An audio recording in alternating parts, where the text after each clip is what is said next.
Hello, everyone. Welcome to another episode of Business as a Magical Practice. I am so delighted to have Simone Seol on this week. So if you don't know Simone, she is a life coach and business mentor based in Seoul, South Korea. She hosts the Joyful Marketing podcast and works with coaches all over the world to create a revolution in love-based marketing. And as she puts it, magic. And magic. Great. Okay, we'll get to that. Magic-based marketing too. I know that's your thing, but I like magic too. Oh, no. We need to go there then. So, and as she puts it, because this is like such a great line, she teaches life coaches how to not market like a weirdo so people actually want to buy from them. So, and I probably should have asked you this first, Simone. This podcast isn't for life coaches necessarily, but I'm assuming everything you talk about applies to all of the online business owners. Yeah, I get messages from people all the time saying, I'm not even a life coach, but everything you're saying totally applies to me. Well, awesome. Thank you so much for being here today. Oh, thank you for inviting me. It's a big honor, and I'm looking forward to being surprised by what questions you have for me. I gave her the option beforehand to hear the questions that I wanted to ask her first, and she said, no, surprise me. So let's just wing it. That's my life philosophy. Winging it.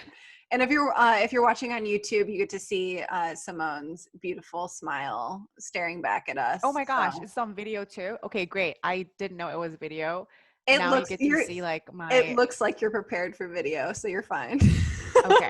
Wow. Okay. This is like my bed head. It's like really early in the morning, and my shirt is has wrinkles. Oh, whatever. Maybe okay. Do you not want to be on video? We don't have to have this on video. No, it's totally fine. It's totally fine. Yeah. Well, I want to start off with a big congratulations. Because last week you became Life Coach School's first non-white coach to create $1 million in revenue in a year. So that is a big fucking deal. I think so too. I'm super honored and gratified to be here. And I know that I really did it with my community. It feels like I feel like it's our success. Oh. And it was really important to me. I don't know. Part of my brain's like, that sounds really smarmy when you say it like that, but really I wanted to think of my own success as like showing the world what's possible when you don't live in the Western world, when you're not white, and especially with the kind of brain I have, with the kind of personality I have, and my background, I didn't come from anything that resembled like a business world. I come from the nonprofit world. I like to present myself as the poster child for ADHD brains, and I'm Asian, and I just a lot of things where you wouldn't expect to see someone like me having achieved this milestone. And I really want lots of people to see me and think, if she can do that, I can do that. Yeah. Oh my God. Yeah. That's so good. And we didn't talk about this before, but so on this podcast, we put out an episode a few weeks ago called how to be successful on a fucked up brain. Cause I've dealt with my God, anxiety and depression and eating disorders and all sorts of shit. Then a lot of people do. And there's this weird thing in the spiritual magical communities that you kind of, not less magical, but in the spiritual self-help communities that you kind of have to be perfect and well branded and all of the things in order to actually be successful. Magical people get dirty. That's what I love about magical. Not afraid of the darkness, not afraid of the messiness. We're bring on the alchemy. That's what it takes, right? Yeah. So that's so good to hear. And I saw that on your website a little bit. So I wanted to ask you about that, and you already brought it up. But can you tell me about the range of emotions you've been experiencing since realizing that? Realizing what? That I made $1 million? You made $1 million, and you get this epic title. Yeah, I know. What's really interesting to me is that you think it's going to feel a certain way, and it wasn't excitement as much as I felt very solid. I felt like the ground underneath me got firmer, and I feel like the weight center in my body just got heavier. like in a good way, right? Like I feel more grounded. I feel a heavier, like in terms of like being a heavy weight, not in terms of how the world sees me, just like in my soul, right? Like I have really completed some chapters of becoming, and I have become who I meant to become, totally outside of what it means in the world. Like I am walking my soul's journey. I'm like, that sounds so whatever. Love That's it. how No, it actually it's feels good. to me. Uh-huh. Yeah. And since then, it's been a whole, I mean, I'm sure it would not surprise you at all to hear that life continues to be like life. I've had Yeah.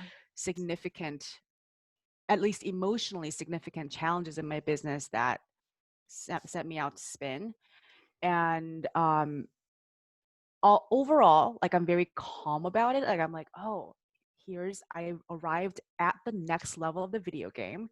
I use that metaphor a lot with my people, that every level is a new level of the video game, and each new level of the video game has its own monsters, has its own obstacles, new things where you don't expect to like die but you do.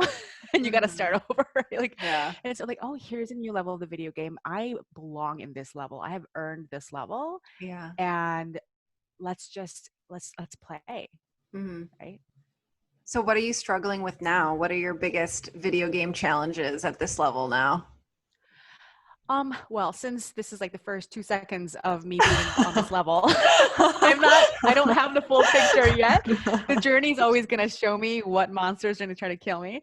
But it's now what feels different is that obviously have a lot more eyes on me than before. Like before, nobody knew who I was. And now lots of people know me and have thoughts about me, positive or negative. Mhm. And, um, And now that I am stewarding a much bigger community of people who have paid me money than before, right? Mhm. And so before, when I was, for the longest time, I just did one-on-one work with clients, which I loved. But, back then I was only ever dealing with like 20 brains at a time that had Yeah. entrusted me with their growth.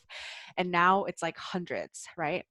And so being able to carry that to hold powerful enough space for all those people, and to be a wise steward of all of their dreams and all of their growth, it's like that is going to come with its own challenges, I assume.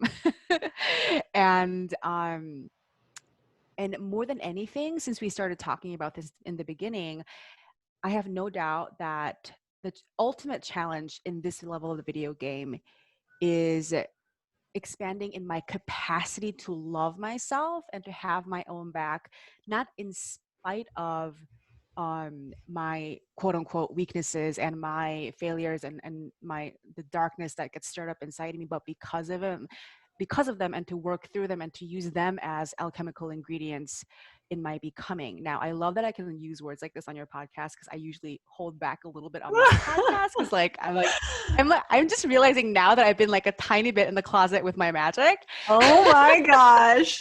This is I going to was be like, like I the have to next make this like phase. You're like, very I've done 7 figures now. Now I can talk about magic publicly.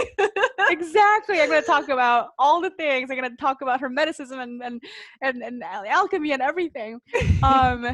Yeah, actually, this is like triggering something big for me. So thank you. I just had my little light bulb moment.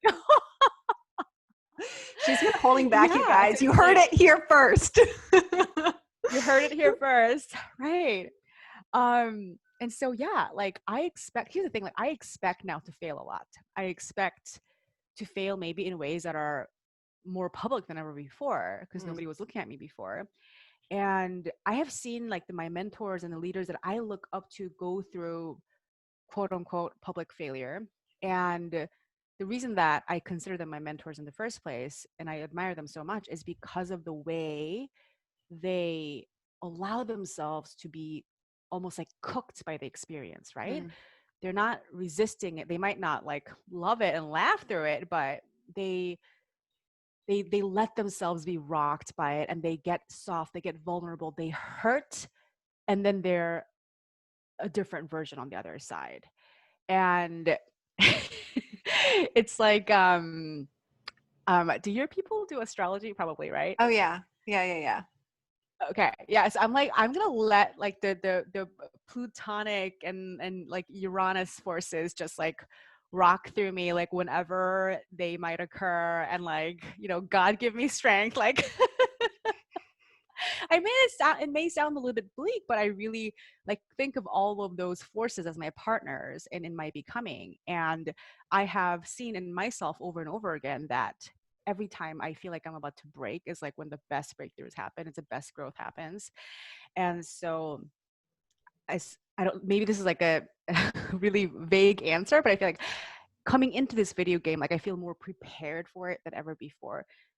Not to say that I don't have the human side of me that's like, I don't want to experience anything hard. I want everybody to like think nice thoughts about me. I just want to have unlimited, unstopped, like never, you know, like nonstop success forever and ever. Like my human brain wants that, but like my spiritual self is like, oh, bring it on, bring it on.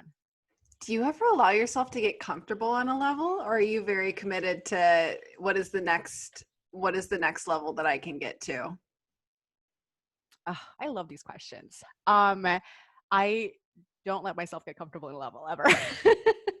No, I don't either. No, this is a very personal, unprepared question, because I like, as someone who's anxious and like do a lot of things just to like avoid being anxious, which I know not ideal, but I realize that I strive a lot towards the next thing and don't actually let myself be comfortable at like, oh, I've gotten really far. I've done epic shit and I'm like not actually comfortable here because I'm striving. And let me hear you why for you. Sorry. Didn't mean to go on that tangent. Okay. I just had to like put my coach hat on and point out that what you told me is probably not even accurate, that you just hold yourself back from doing a lot of things because you're anxious. Like that's like, first of all, that's every human being ever. And secondly, I'm willing to bet that if we did the math, you did far greater like proportion of things in spite of your anxiety because you were courageous and you're a badass.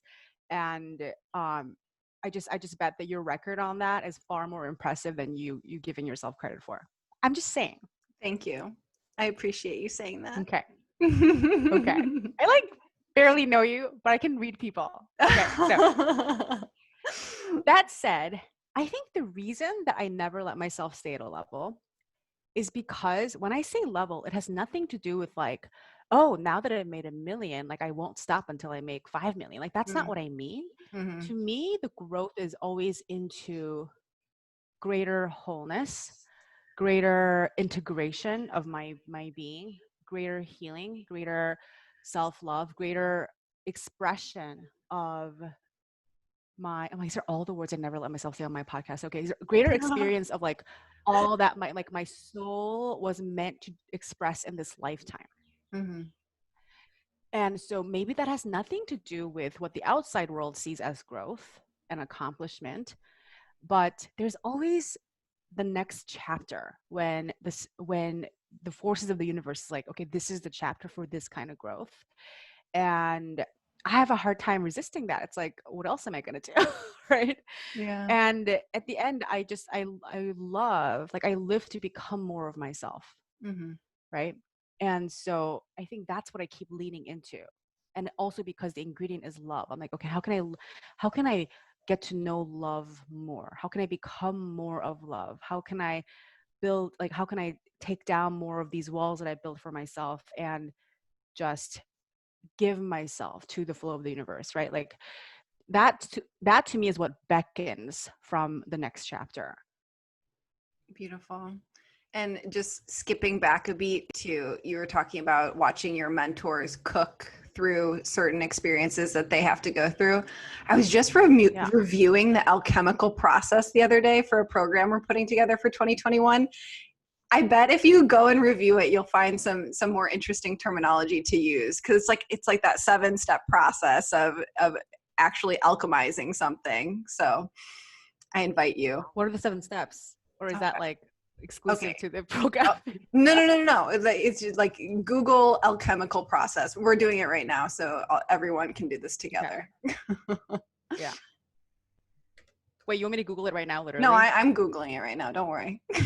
Oh, you're Googling. Okay. So calcination, dissolution, separation, conjunction, fermentation, distillation, coagulation. It's like these are all the chemical processes of like the whole like lead into gold, but also that psychological stuff we're doing. Say it again, okay. But more slowly. Okay. Yes. Yes. Yes. The first one is calcination, and now I'm What actually does that opening up mean? the web page. So because I know you're. Okay.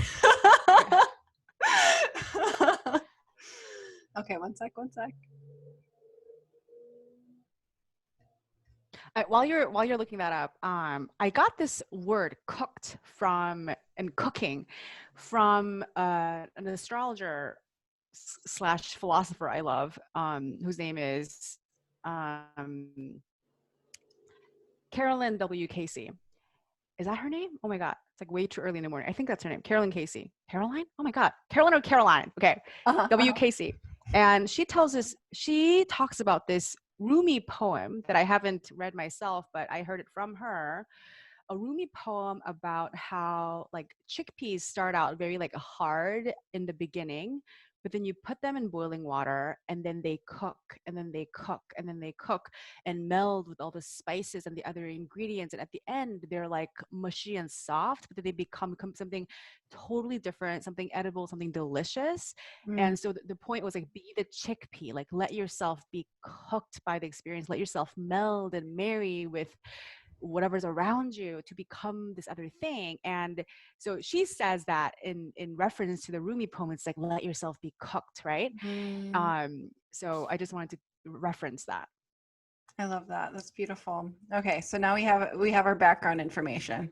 Calcination. Yeah.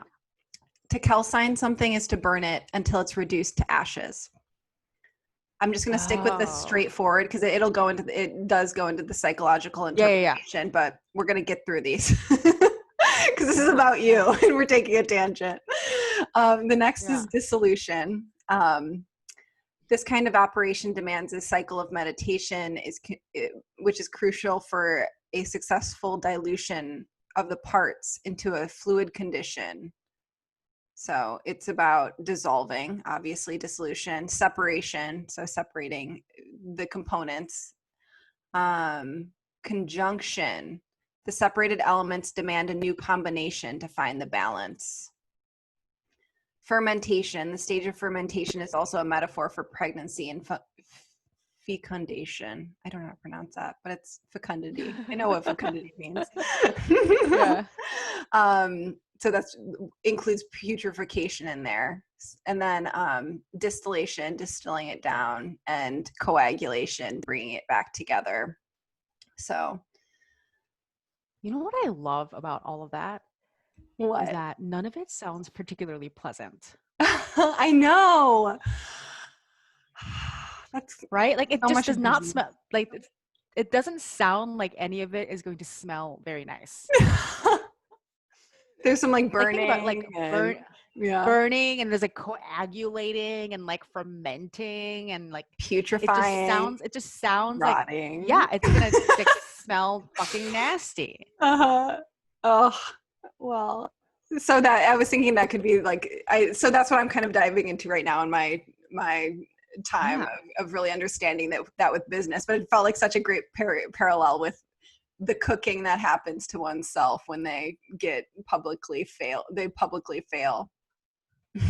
Or even when they privately fail, Yeah. right?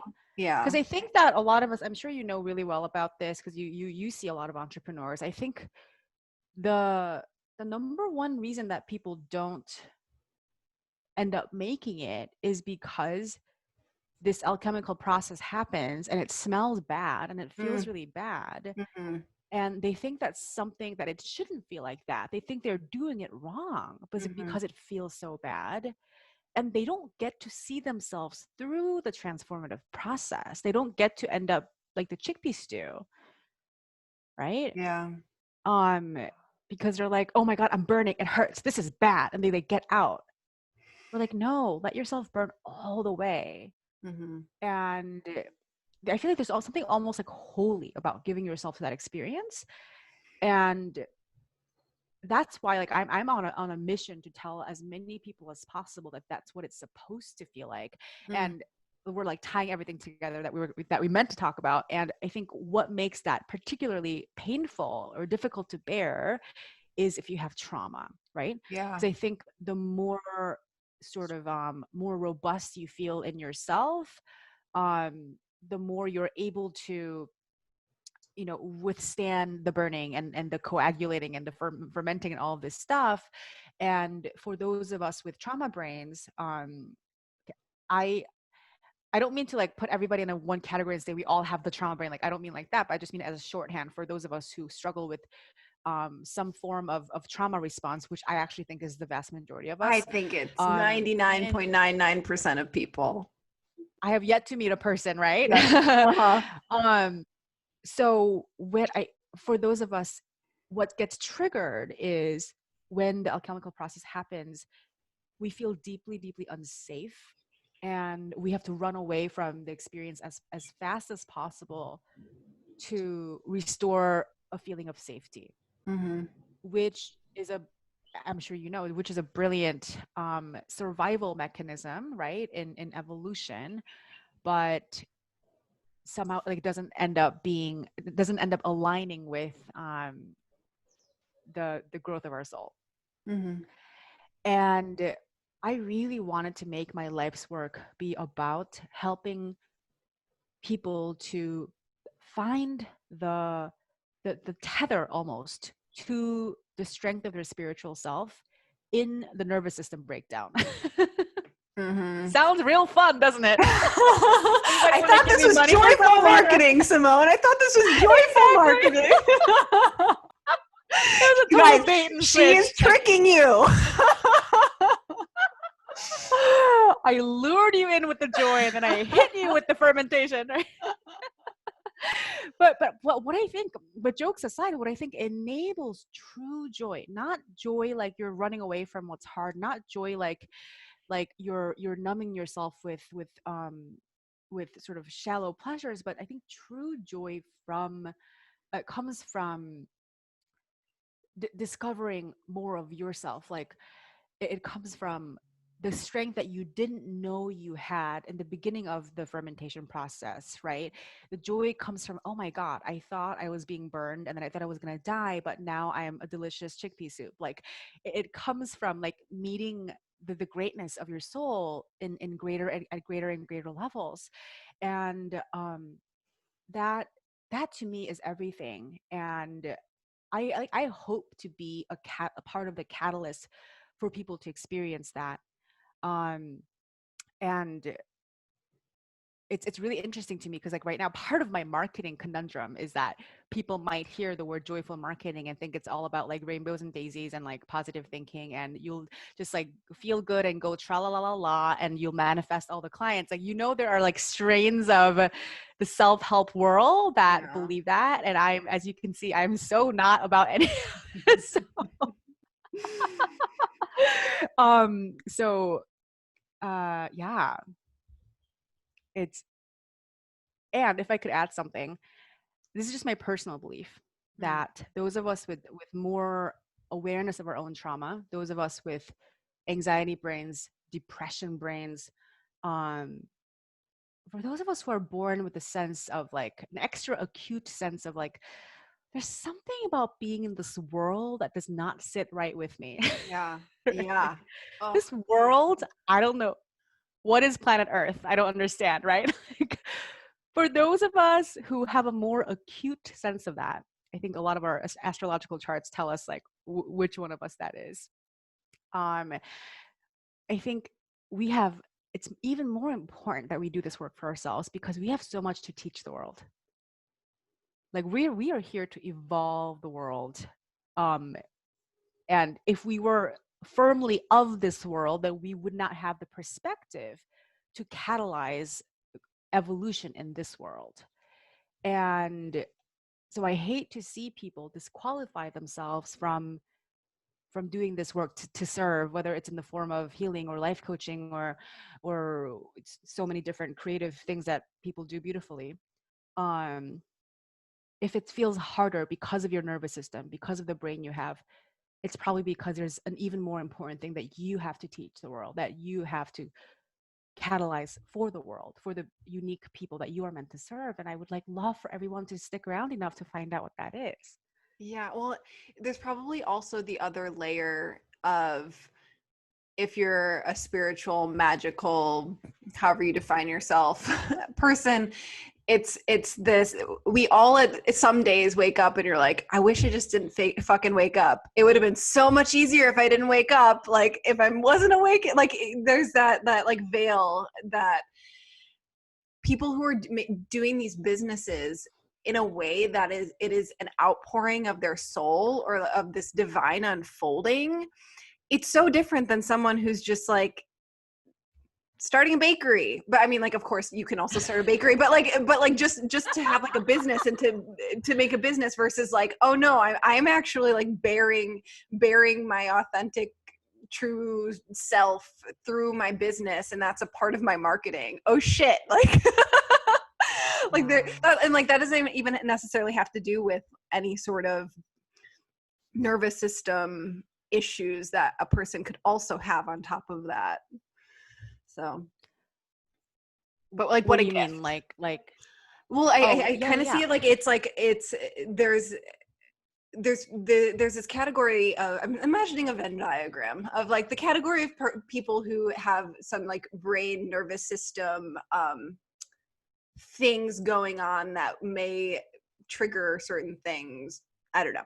And then there's also like the school of people who are this awakened, I want to have a business that's now like my sole purpose. And then there's like the overlap of the two. I'm trying to create a Venn diagram with my fingers where like they're not necessarily the same groups, but I feel like totally. We're talking to that overlap. Totally. Yeah. And I'm so glad that you said the thing that you said earlier, which is just like thinking, I just don't want to wake up today. Right. Yeah.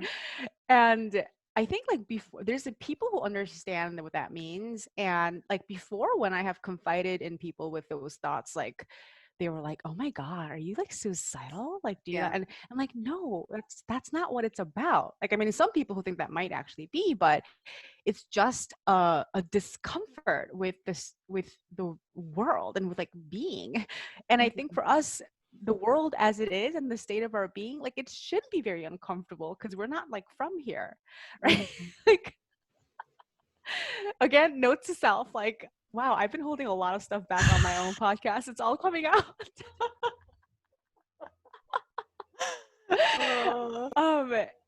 And at the end of the day, we're all human and we're not that different from each other.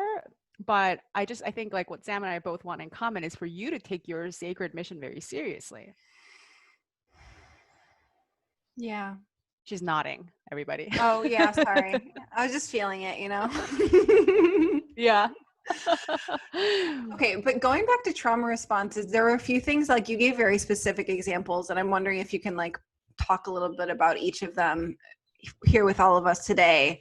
And your wording was, I mean, first of all, your wording in this separate thing was just so good. Trauma-informed, neurodiversity honoring, love-based sacred marketing. How good is that? I love that. But you were talking about how people can freeze, flight, or fawn in reaction as their nervous system reacts to certain things in their business. Can you tell us a little bit more about that? Yeah. So I've been coaching people on marketing and showing up online in general and selling. And I just kept seeing categories of experiences that people didn't quite know how to make sense of themselves other than to think that they're somehow doing it wrong. There's something weak about them, right? Or they're like unable to manage their minds or something, right? And it was these after I learned of these models where there is such a thing as trauma responses that get divided into different categories. There's either which are the three that you mentioned? It's like flight, freeze, flight, and fawn, right? So yeah, so freeze is I'm imagining that so many people are going to be nodding their heads because freeze is when you when your nervous system just kind of freezes up literally and your head goes blank. Like, for example, a lot of people tell me when they sit down to write copy, when they sit down to write an offer, their mind just goes blank as if all the contents of their brain have just evaporated. Or when they're at a party, somebody asks them, so what do you do? And when they used to be an accountant, they were like, I'm an accountant. But now that they're starting their sole business online, they're like, what do I do? I don't know, right? Like their mind goes blank. And sometimes I've seen this happen with myself too, and with my clients, where in a coaching session, something challenging will come up and they will just dissociate. And this dissociation will happen too in their own marketing and selling, where something unexpected comes up and they just, so what happens is that your nervous system temporarily perceives whatever is happening as like more than you can handle, and it as a defense mechanism, as a self-protective mechanism, it just says freeze, no thoughts, like no nothing, just blank, and then we're not going to be harmed by this experience because it's too much, right? So that's how freeze shows up. How flight shows up, actually, I think is in two very different interesting ways that apply to lots of people. And one way flight shows up is literally you fly from thing to thing, you like avoid things, right? And if something is hard, instead of leading into it, you run away.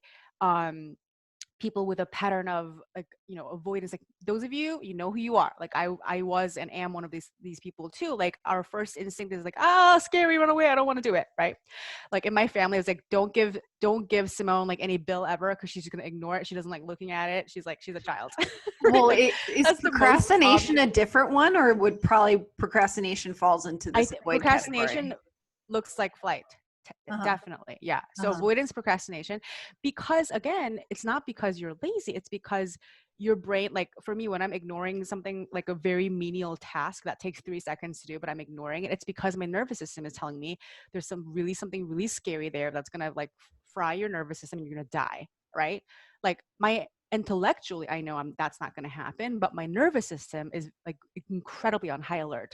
So that's one way flight shows up. And another way flight shows up, which I think is like less obvious, is the flight to constant flight to action. It's like you're never ending action taker, problem solver, fixer, hustler, because it's so very painful to just sit and be. Because when you're just sitting and being, what comes up is all of the things that your nervous system was suppressing that makes you feel unsafe. Like all your thoughts about your unworthiness, all the thoughts about like whatever you had going on, you constantly run from thing to thing, to action, to achievement, to distract yourself. And because that flight response, what that nervous system has learned is that unless you do everything perfectly and achieve everything perfectly all the time, you're not going to be lovable. And if you're not lovable, then then they're going to drive you out of the tribe and you're going to die.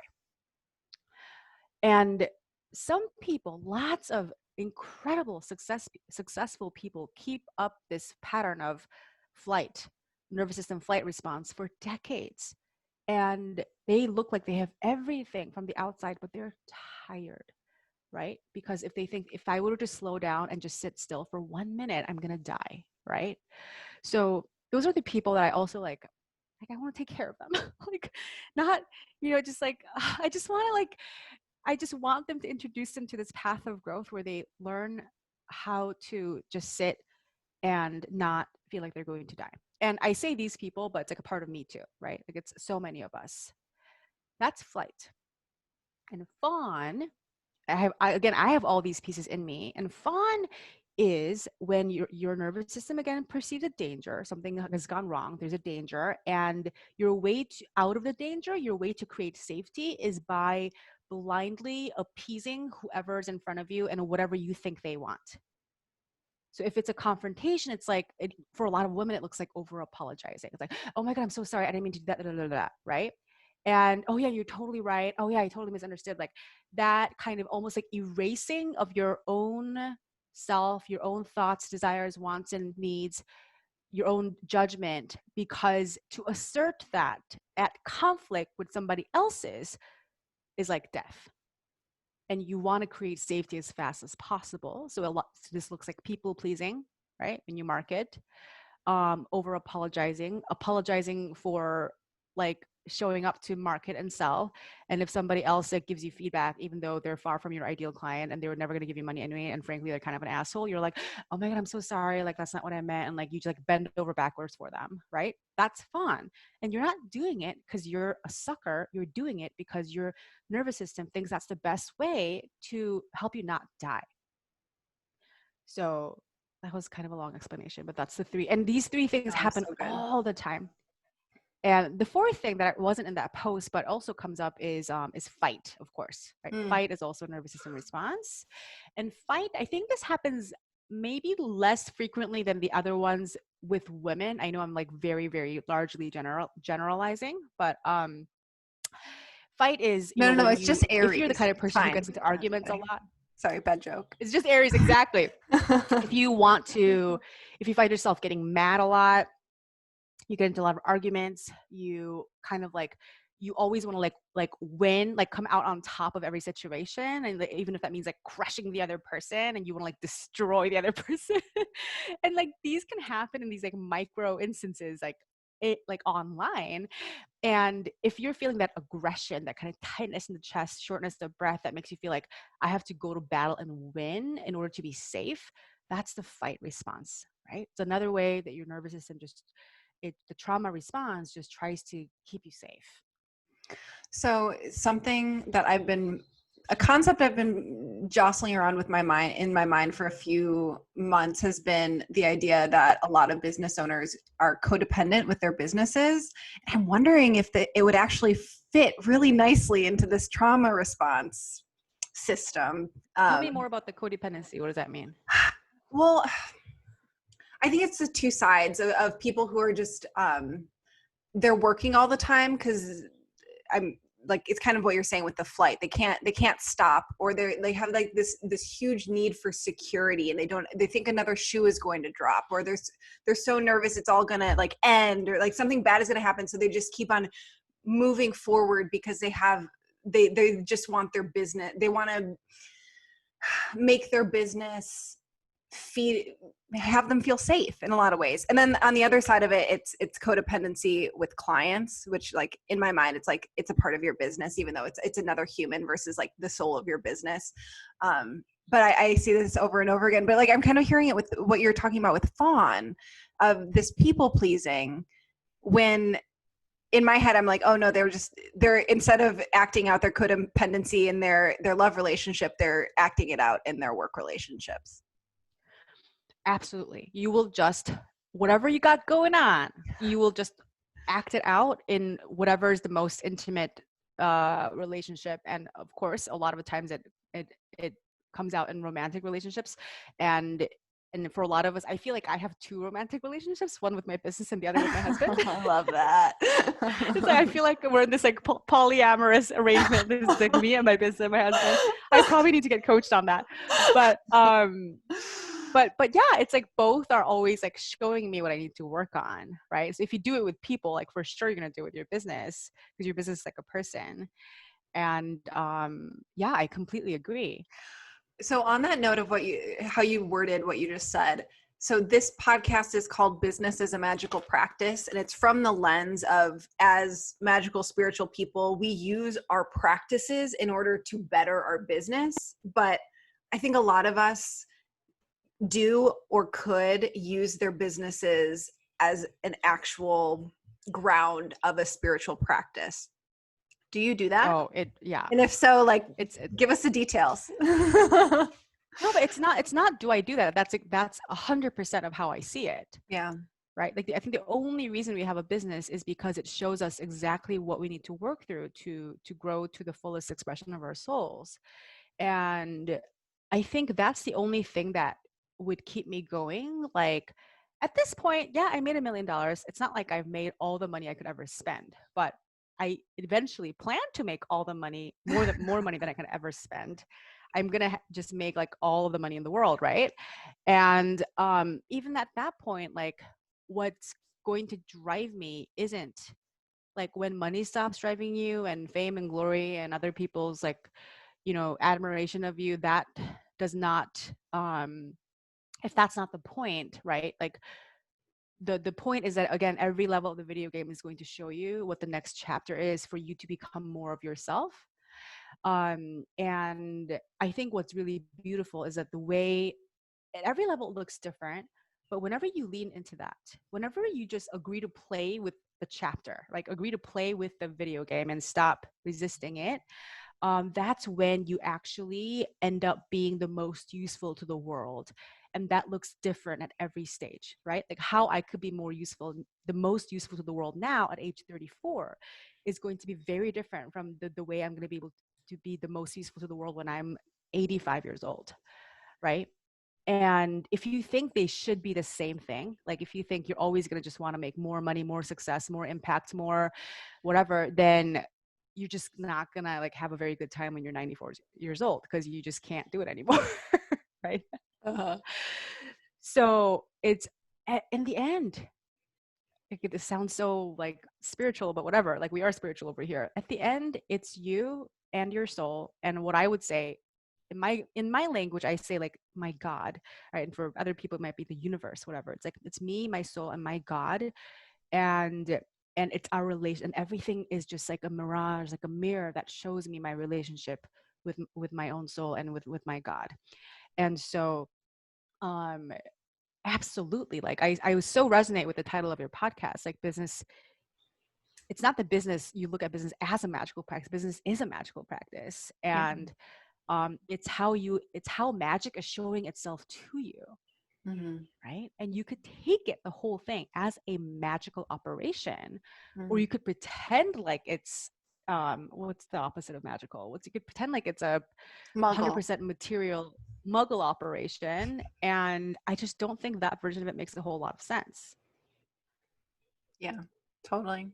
So I have to know, do you have any specific magical or spiritual rituals that you do on a consistent basis outside of business? Okay. So, I'm like, it's like representing all the super distracted ADHD people who like are really bad with quote unquote practices.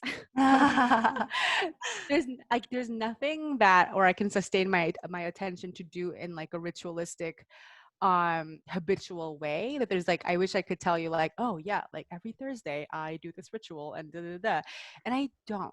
And how I have, but at the same time, I find that I'm a very potent magician.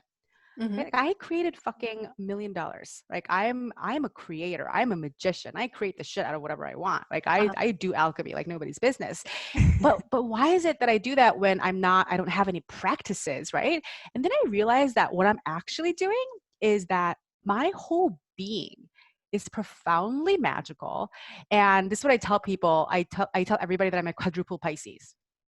Right. So I have a Pisces Sun, Pisces Jupiter, Pisces Mercury, and Pisces Venus. And so I'm like just, oh my gosh. Oh my gosh. Okay. Keep going. So there's like an aspect of our beings that are just so overwhelming. And like, I am just an overwhelmingly magical spiritual person by the virtue of so much of my being so watery. Right. And so I realized that like at some point I just decided to think like, listen, I don't have to sit down and make like a sigil, because like every time I have a thought, that's a sigil. Like I don't need an altar, because like my body is an altar. And it's like the laziest self-justification for why I don't want to sit down and do anything. But it kind of simplified magical practice for me. Like I hold an intention and that's a spell that I cast, right? Like that's kind of the way I think about it. It's like everything I do is magic. So I don't need special practices for it. Yeah. Well, okay. Do you practice feng shui at all? Feng shui, excuse me. I don't know anything about that, but whenever people tell me, let me give you a cop out right now. It's not actually a cop out, but to back up give you some backup for what you just said. Feng shui is like this Chinese practice of how you decorate your house as a way of bringing in wealth and prosperity. And so you just decorating your house in a beautiful way. That's magic. Yeah. I believe that. Yeah. So you're already doing it very intentionally. Okay. What I meant is like, I live in Korea, and feng shui is part of our culture, but I meant like I don't know any like systematized, like I wouldn't be able to tell you any of the rules. But whenever people tell me, oh, like your door should face this direction and like that sofa should go over there, I'm like, okay, whatever, like if I trust you, right? Like, and so Koreans take that very seriously. Actually, in my family, we actually dug up like not my actual grandfather, but my great grandfather's grave, and we reburied him like 50 years after he died, because something about that original burial site was like inauspicious. And there was like another part of the mountain that was a better whatever feng shui fit for whatever, right? And it's just like family lore that everything just it was like way better for the family. Like we had way better luck after that. And so we Power of take that belief, very baby. serious. What? Well, it's funny because I think beliefs are super potent. So like if you all believe in it and you're agreed as a family Yeah. for that thing, it's gonna happen. Yeah. It's always right. Like we just had this whole song and dance. Like, yeah. The inner and the outer, right? Because like we can look to astrology, we can look to auspicious burial sites and all of these external things, or you could just look at the inner world. But why not just marry them and do it all? Exactly. I think it makes a more potent, rich, beautiful life, personally. Totally. Yeah, I'm totally all about like, I mean, I say I don't do anything ritualistically, but the fact of the matter is that I light incense every day, and I think like even like for me taking a shower feels ritualistic. Yeah. Because almost Especially every time Pisces, I take a shower, especially now that I'm getting older, sorry? Especially as a Pisces, right? Exactly. It's like, it really feels like every time I take a shower, it's like a baptism of sorts. Like I feel the water run over me, and I feel like reborn. And I know that it's not just I wash the dirt off my body. It's like I feel like there are genuine magical properties to the shower, right? And this is like a little bit TMI, but I definitely think of like sex as magical as well. It's like I feel different. Like it's my energy is different. The flow of the energy in my body is different after I have sex with my husband, because it I feel like it clears things out from inside me, and it just like renews me with some kind of like, sometimes I think I like take sex with my husband as like a pill. I feel like I take it like some people take vitamins. I'm like, okay, I need some sex. I need like some like spiritual supplements over here, right? So that's how I like work that into my life. Some vitamin D specifically? No. Exactly, vitamin D. Didn't think we're gonna go there, did you? Can't help it. Oh, so good. I love that. I mean, I there are full traditions of sex magic, so I don't think that's far-fetched Totally. at all. Yeah, and I'm such a dabbler, right? Like it's very hard for me to go deep with any one practice or any one tradition, only because I'm so ADD, right? I just like to sample all the things and make like an eclectic mix of things that works for me, which is why like people know that I'm very spiritual, but I never want to teach on like magical practice or anything, because I just cobble things together and make them work for me, and I encourage other people to do the same. No, I do too. I just say I'm so mercurial that I just exactly can't keep to it, and it's working out, so I'm fine with it. Exactly. Yeah, we're both powerful creators. Yeah, it's working. Okay, so you're probably not going to be able to answer this question based on what you said, but I'm going to give you the opportunity. What was the flip you switched from one-off $38 tarot readings to a 7-figure business owner in less than 2 years? What was the flip of the switch? There's so many ways to answer that. And I've gotten that question so many times, and I don't think any one answer does the whole alchemical process justice, right?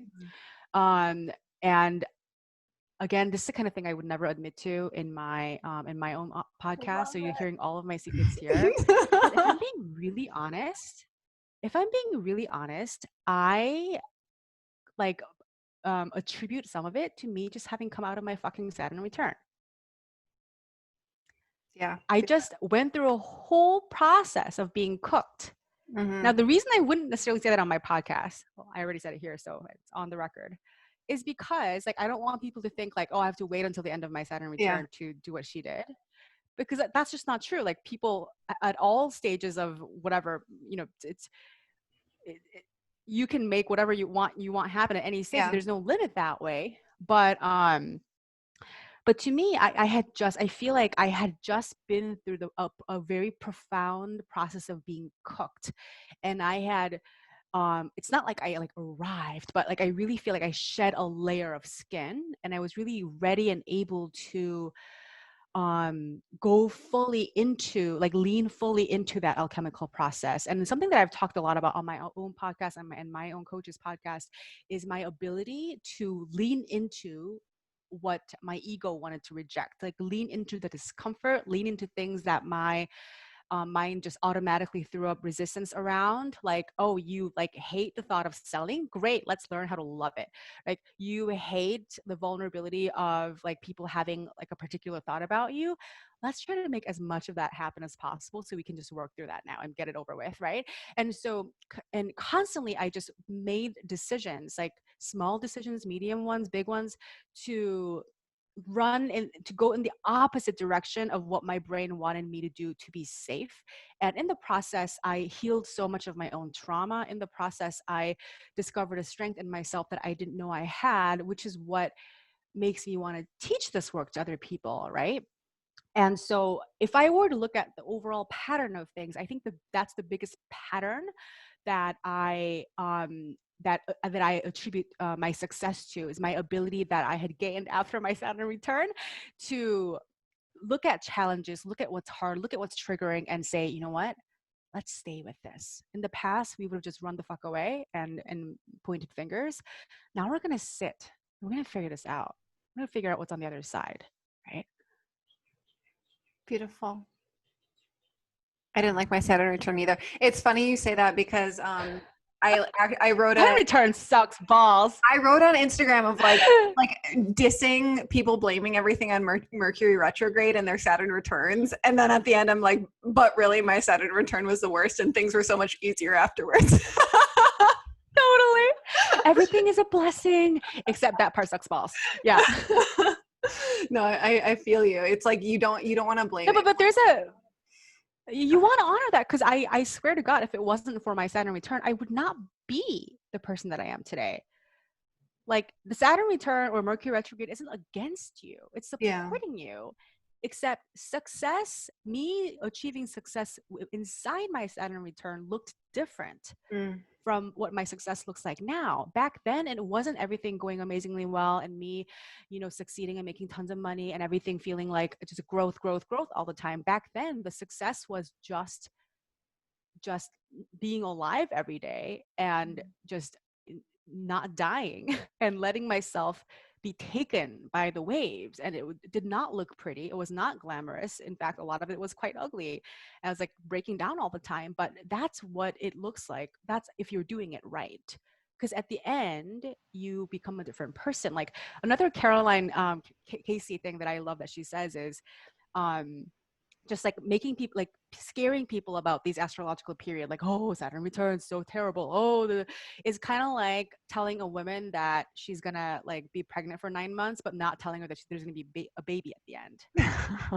Right? So you're gonna like have these horrible 9 months when you like are like carry around a being in your belly and you can't sleep and you constantly throw up and it's horrible and you get fat, and that's it. Like, you don't tell them at the end there's a baby and you get to be a mom, right? You might be ripping apart like tissue and in order exactly because if you hear that, like what person in their sound mind would consent to that, right? We would never want to do any of it, but we do it because what's on the other side is so worth it. And so yes, Saturn return, we're not going to say it's like beautiful and rainbows and daisies, but there's going to be a baby at the end. It's going to be beautiful.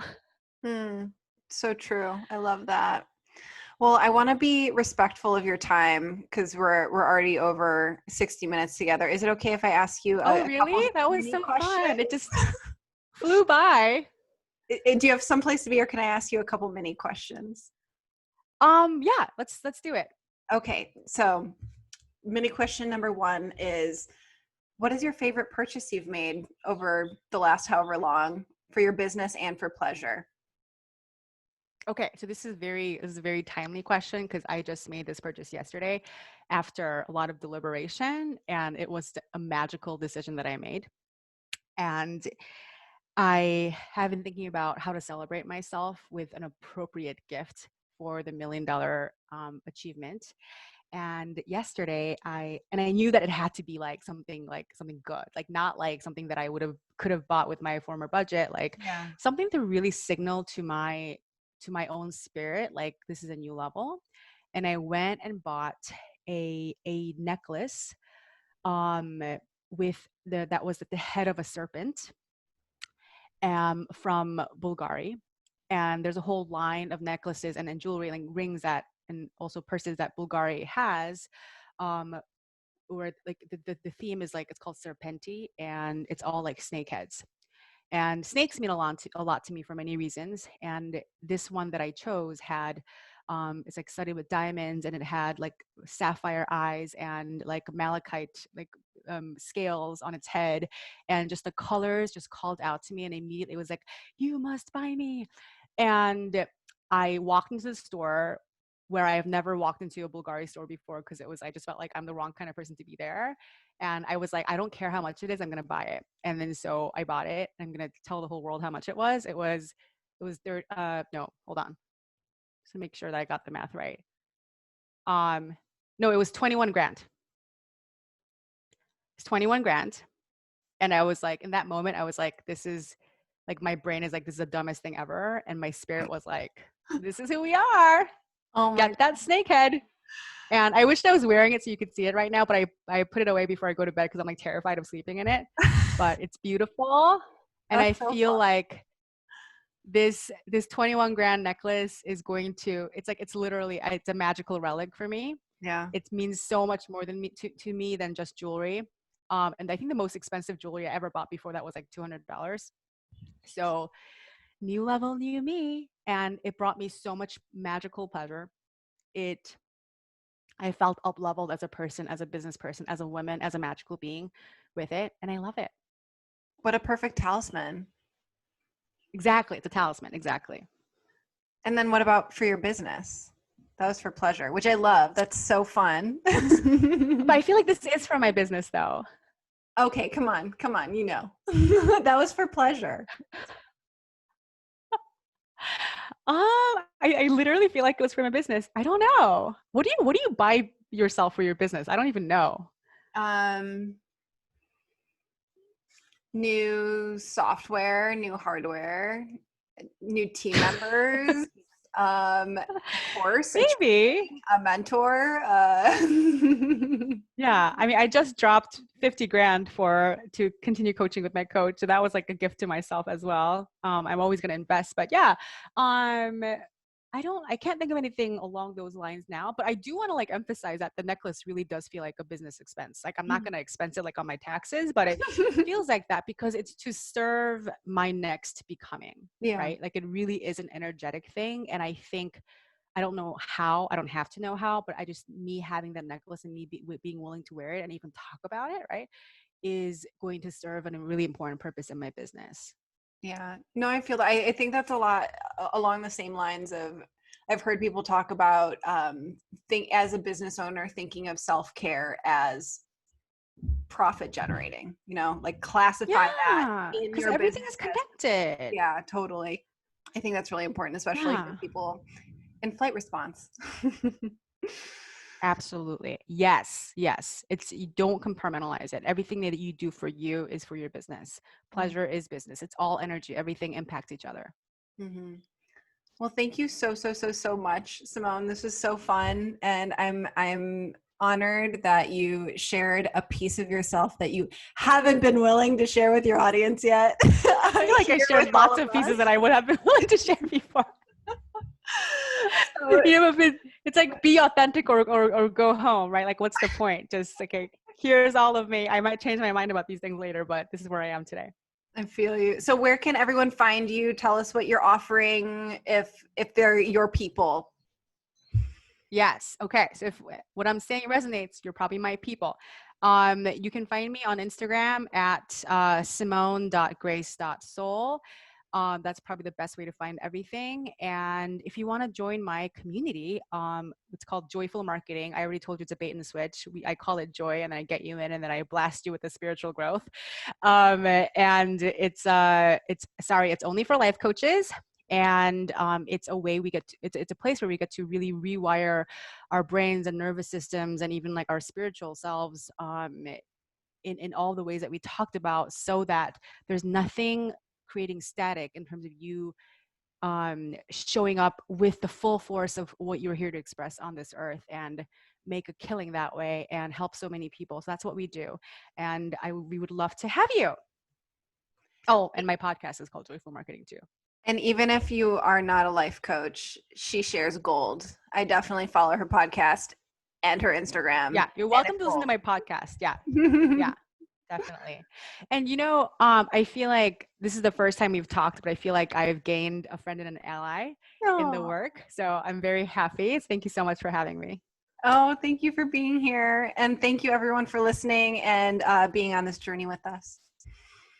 Yay.